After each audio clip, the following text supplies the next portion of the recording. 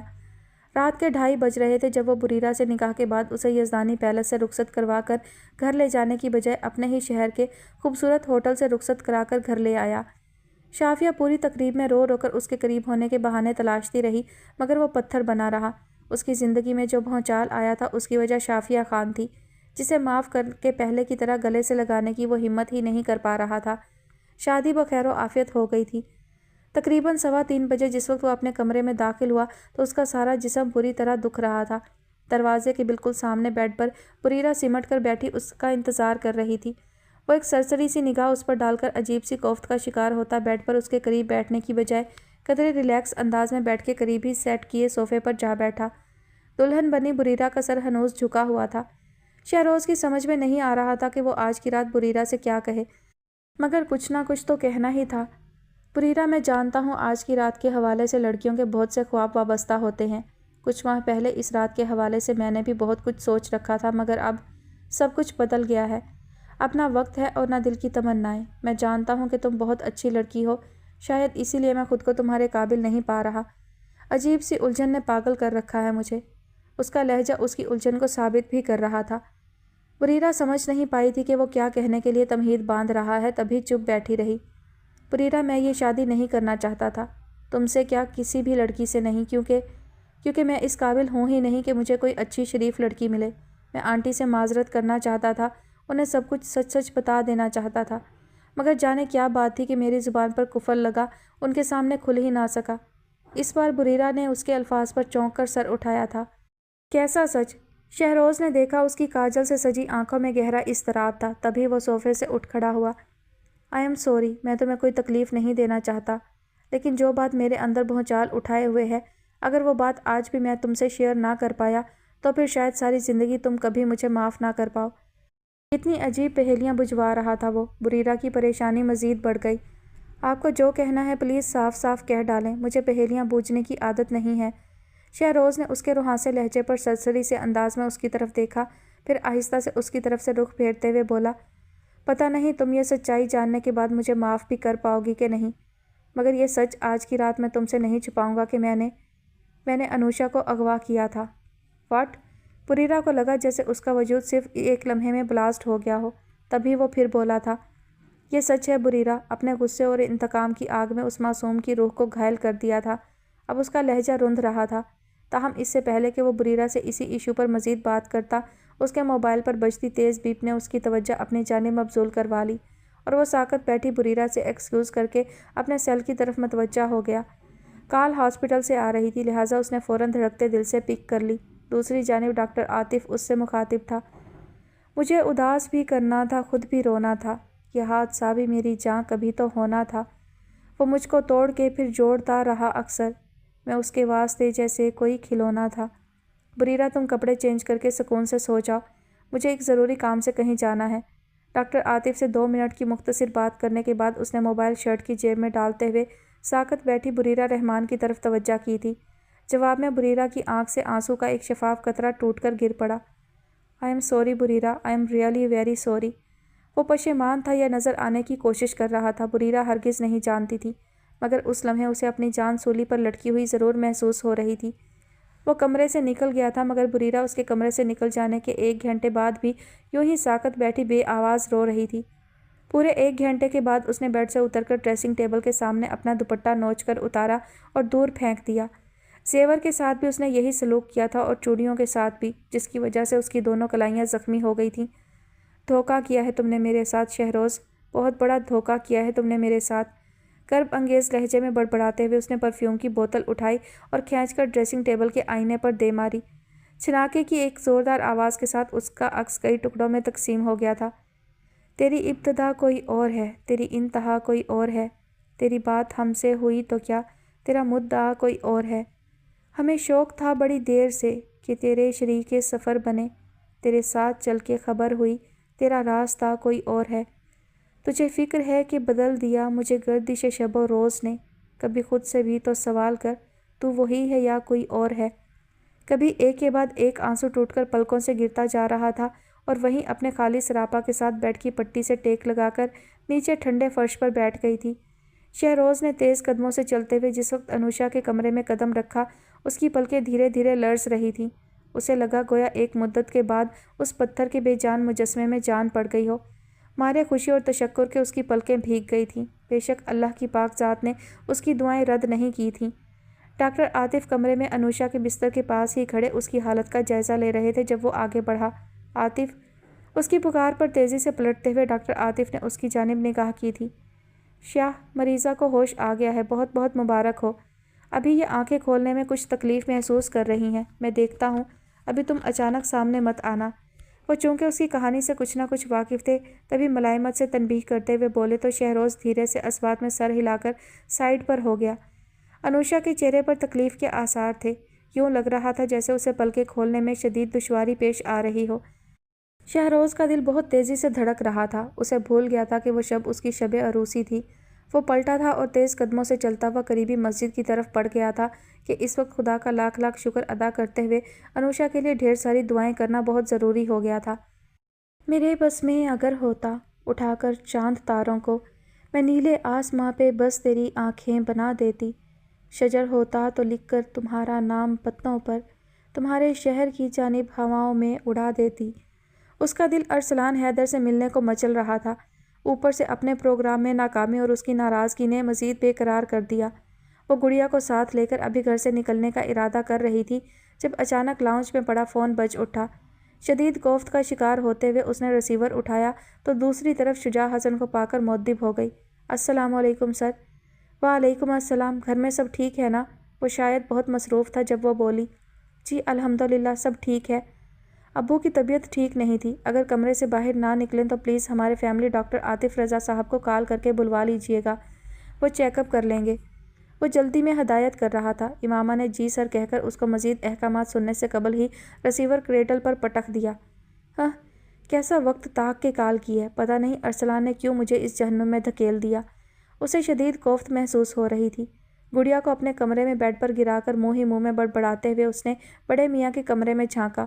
وہ بالکل ٹھیک ٹھاک اپنے کمرے میں لان کی طرف کھلنے والی کھڑکی میں بیٹھے اداس نگاہوں سے اپنے باغیچے کا حال دیکھ رہے تھے۔ کتنے ہی پودے عدم توجہی کے باعث ختم ہو چکے تھے۔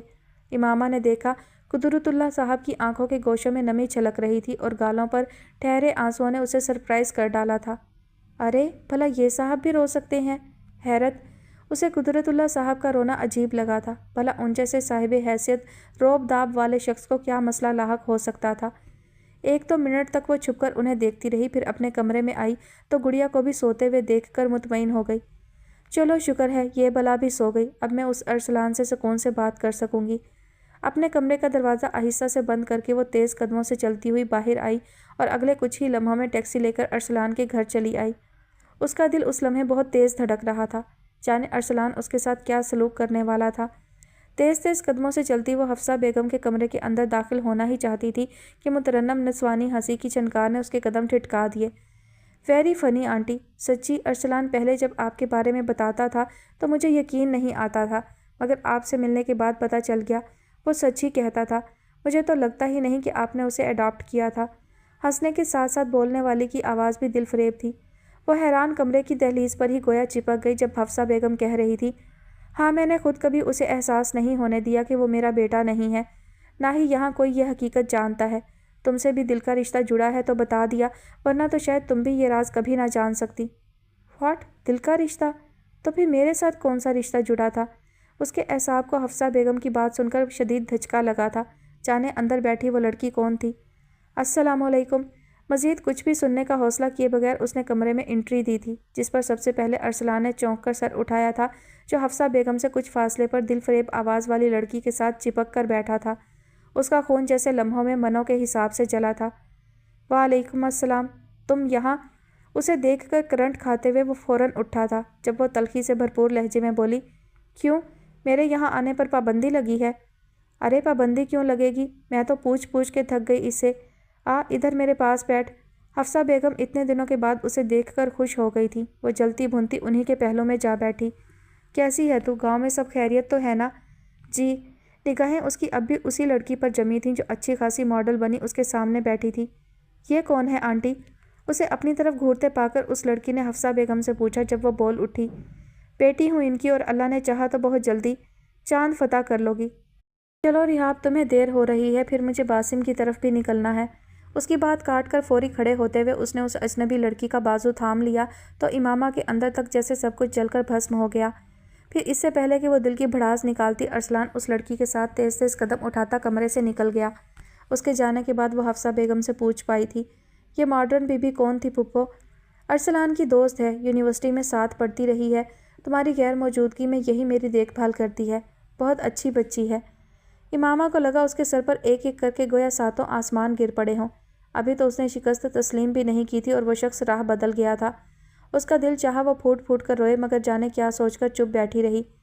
تم سناؤ، اور کب تک گاؤں میں رہنے کا ارادہ ہے تمہارا؟ اس کی دلی کیفیت سے بے نیاز اب وہ پھر اس سے پوچھ رہی تھی مگر اس نے کوئی جواب نہیں دیا۔ دل شدت سے چاہ رہا تھا کہ اس پل انہیں ساری حقیقت بتا دے مگر جانے وہ کون سا جذبہ، وہ کون سی سوچ تھی جس نے اب بھی اسے ارسلان حیدر کا بھرم توڑنے نہیں دیا تھا۔ قطعی غائب دماغی کے ساتھ 2-3 گھنٹے ان سے ادھر ادھر کی ہلکی پھلکی باتیں کر کے وہ پھر ابھی گھر سے نکل ہی رہی تھی جب گیٹ سے باہر بائک روکتے ارسلان حیدر نے اسے پکار لیا۔ مون بات سنو۔ نہیں، کوئی بات نہیں سننی مجھے تمہاری، 1 نمبر کے دھوکے باز آوارہ شخص ہو تم، مجھے وہاں عذاب میں پھنسا کر خود یہاں عیش کر رہے ہو، شرم آنی چاہیے تمہیں۔ وہ پھٹ پڑی تھی جب وہ ڈپٹ کر بولا، چپ رہو، سوائے فضول بولنے کے اور کچھ نہیں آتا تمہیں۔ تمہیں بہت کچھ آتا ہے نا تو ٹھیک کرو، مجھے کچھ نہیں کرنا تمہارے لیے۔ اس کے غصے کا گراف کسی طور نیچے نہیں آ رہا تھا جب وہ برہمی سے بولا، یہ بات تو میں پہلے سے جانتا ہوں، اسی لیے ریحاب کا سہارا لیا ہے اور تم دیکھ لینا صرف 1 ہفتے کے اندر اندر وہ میرا کیس ختم کروا دے گی۔ کتنا یقین تھا اس شخص کے لہجے میں، وہ ہکا بکا سی اس کا منہ دیکھتی رہ گئی تھی۔ واٹ؟ اگر اس نے تمہارا کیس ختم کروا دیا تو کیا تم اسی سے شادی کر لو گے؟ آف کورس، جو مجھے زندگی دلائے گی میں اسی کے نام اپنی زندگی کا ہر لمحہ وقف کر دوں گا۔ شانے اچکاتے ہوئے اس کی شکل اتنی مکروہ لگ رہی تھی کہ امامہ کی کنپٹیاں غصے سے سلگ اٹھیں۔ کتنا خود غرض تھا وہ شخص محبت کے معاملے میں اور کتنی پاگل تھی وہ اس کے لیے۔ اسے اس لمحے پھر شدت سے رونا آیا مگر وہ ضبط کر گئی۔ اوکے، اگر یہی بات ہے تو پھر وہ لڑکی مجھ سے جیت نہیں سکتی۔ ٹھیک 1 ہفتے بعد وہ فائل میں خود اپنے ہاتھوں سے تمہارے سپرد کروں گی۔ ہاں، یہ تو پہلے بھی 20 بار کہہ چکی ہو تم۔ ریحاب کے ابو منسٹر بن گئے ہیں، وہ کچھ بھی کر سکتی ہے، تمہارے پاس کیا ہے؟ اس نے پھر امامہ کی محبت کا مذاق اڑایا تھا جب وہ ضبط کی آخری حد سے گزرتے ہوئے بولی، بہت کچھ، فکر مت کرو، بہت جلد تم بھی دیکھ لو گے۔ اس کی آنکھوں سے گویا آگ نکل رہی تھی۔ ارسلان حیدر نے زیر لب مسکراتے ہوئے دونوں ہاتھ ٹراؤزر کی پاکٹس میں پھنسا کر آہستہ سے رخ پھیر لیا۔ ایک بات یاد رکھنا ارسلان، میں تمہاری خاطر اگر کسی کی غلامی کر سکتی ہوں تو تمہیں صرف اپنا بنائے رکھنے کے لیے کسی کی جان بھی لے سکتی ہوں۔ ابھی میرے پیار کی شدت دیکھی نہیں ہے تم نے۔ شٹ اپ، فضول دھمکیوں سے کہیں بہتر ہوگا کہ تم کچھ عملی طور پر کر کے دکھاؤ۔